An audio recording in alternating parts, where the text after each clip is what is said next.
اچھا انصر صاحب، سوری، اس میں دو سوال میرے پیدا ہوگا. ایک تو یہ جو آپ نے فرمایا نا کہ من یطیع اللہ اور رسول، من یطیع من یطیع اللہ و رسولہ فاولئک مع الذین انعم اللہ علیہم من النبیین والصدیقین والی جو آیت، تو کیا جی حضور سے لے کر حضرت آپ کے اپنے مرزا صاحب تک کا جو دور ہے، تو اس پورے دور میں پھر کوئی ایسا رسول نہیں آیا، اور پھر آپ کے بعد پھر یہ سلسلہ کیا جاری رہے گا یا وہ ختم ہو جائے گا؟ یعنی اب بھی کوئی بندہ اٹھ کے رسول ہونے کا دعویٰ کرے تو اس کو پھر آپ کیا کہیں گے؟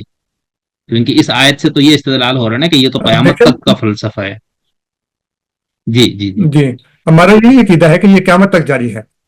یہ مرزا صاحب ٹھیک علیہ ہے. الصلوۃ والسلام اس نوعیت کے آخری رسول نہیں ہیں. اچھا. اور اللہ تعالیٰ نے جو قرآن کریم میں فرمایا ہے کہ اللہ عالم حیث یجعل رسالتہ، رسالتہ ہو.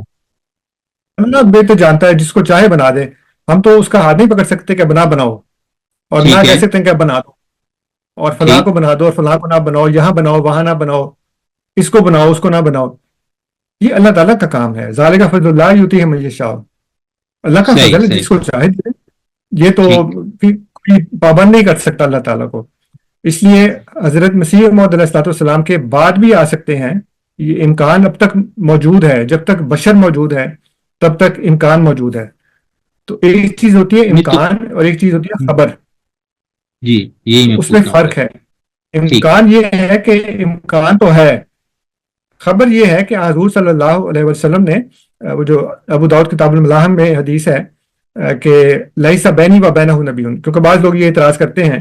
میں نے وہ مفتی محمود صاحب کی وہ تقریر سنی ہے، ریکارڈنگ اس کی میرے پاس ہے، کہ جب اسمبلی میں 74 میں فیصلہ ہو گیا تو حالانکہ اس میں یہ کہا گیا تھا کہ آپ نے یہ باتیں باہر جا کے نہیں بتانی، لیکن مفتی صاحب نے بتا دی، باہر آ کے تقریر کی.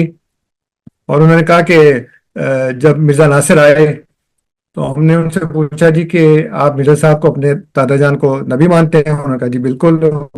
کیسے نبی بنے؟ انہوں نے کہا جی اللہ اور اس کے رسول کی اطاعت کرنے سے.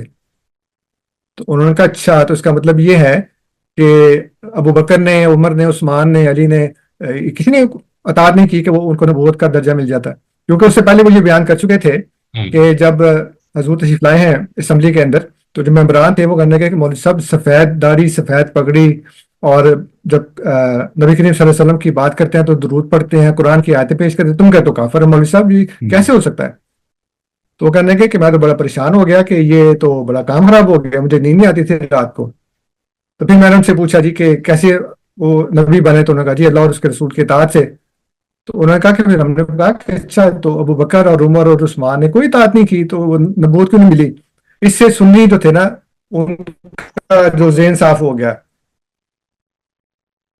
صحیح صحیح. پھر میں نے کہا کہ اچھا پھر وہ جو حضرت علی تھے، حضرت امام حسن امام حسین، انہوں نے بھی کہا کہ اس بات کا بڑا افسوس ہے کہ مفتی صاحب کو یہ حدیث بھول گئی کہ حضور صلی اللہ علیہ وسلم نے فرمایا کہ لیس بینی و بینہ نبی، میرے اور اس کے درمیان کوئی نبی نہیں ہے، وَإِنَّهُ نَازِلٌ، اور وہ ضرور آئے گا. تو اب جب وہ کہہ چکے ہیں کہ میرے اور اس کے درمیان کوئی نہیں ہے تو پھر وہ کیسے پوچھ سکتے ہیں کہ ابو بکر نے اور عمر نے، عثمان نے رضی اللہ عنہم نے، اور حضرت علی نے، حضرت امام حسن امام حسین رضی اللہ عنہم علیہ السلام، انہوں نے نہیں وہ اطاعت کی. حالانکہ آپ کو پتہ ہے کہ جتنی مرضی اطاعت کر لیں، خود حضور فرما چکے ہیں کہ میرے اور اس کے درمیان کوئی نبی نہیں ہے، تو پھر کیسے ہو سکتا تھا؟ اور پھر یہ فرمایا کہ اس کے بعد پھر قیامت ہے جب وہ آئے گا. اب جتنے بھی مسلمان جو ایک مسیح کی اور مہدی کی آمد کے قائل ہیں وہ سارے یہ کہتے ہیں کہ ان کے بعد پھر قیامت آ جائے گی، اس کے بعد اور کوئی نہیں آئے گا. تو جب آپ کا اپنا یہ عقیدہ ہے کہ جس مسیح اور مہدی کے اصالتاً آپ آنے کے قائل ہیں تو وہ جب آ جائیں گے اس کے بعد پھر قیامت ہے، تو ہم سے یہ سوال کیوں کرتے ہیں کہ مرزا صاحب آخری ہیں، پھر آپ کے بعد کوئی آئے گا کہ نہیں آئے گا؟ ہمارا تو یہ جواب ہے کہ اللہ کا کام ہے، اس کا استحقاق ہے، جس کو چاہے بنا دے، بعد میں بنا دے، اب بنا دے. ہم تو خدا کا ہاتھ نہیں پکڑ سکتے. لیکن یہ اپنا عقیدہ ایک رکھنا اور پھر اس کے الٹا ہم سے اعتراض کرنا، یہ غلط بات ہے. صحیح.